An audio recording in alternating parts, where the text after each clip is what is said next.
Anyways, about the same time, and I don't exactly know how these things were causally related. I guess it was because I was trying to figure out who I was and how that could be fixed, something like that. I started to pay very careful attention to what I was saying. I don't know if that happened voluntarily or involuntarily, but I could feel a sort of split developing in my psyche, and the split, and I've actually had students tell me the same thing that has happened to them after they've listened to some of the material that I've been describing to all of you. But I split into two, let's say. And one part was let's say the old me that was talking a lot and that liked to argue and that liked ideas. And there was another part that was watching that part, like just with its eyes open and neutrally judging. And the part that was neutrally judging was watching the part that was talking and going, that isn't your idea. You don't really believe that. You don't really know what you're talking about.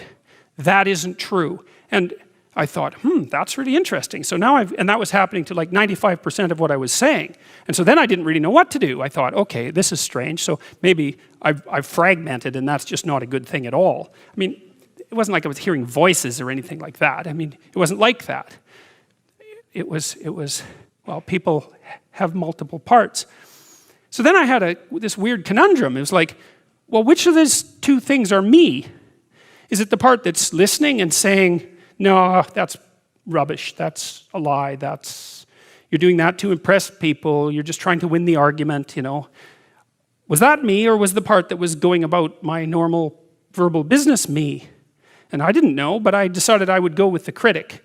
And then what I tried to do, what I learned to do, I think, was to stop saying things that made me weak.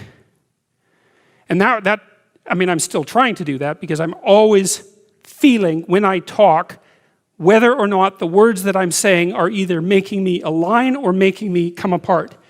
And I think the alignment, I really do think the alignment I think alignment is the right way of conceptualizing it, because I think if you say things that are as true as you can say them, let's say, then they come out of the depths inside of you. Because we don't know where thoughts come from. We don't know how far down into your substructure the thoughts emerge. We don't know what processes of physiological alignment are necessary for you to speak from the core of your being. We don't understand any of that. We don't even conceptualize that, but I believe that you can feel that. And I learned some of that from reading Carl Rogers, by the way, who's a great clinician, because he talked about mental health in part as a coherence between the spiritual or the abstract and the physical, that the two things were aligned.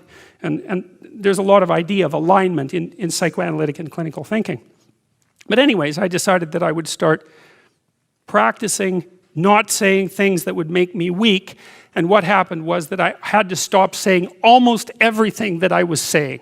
I would say 95% of it. It's a hell of a shock to wake up and I mean, this was over a few months, but it's a hell of a shock to wake up and realize that you're mostly dead wood.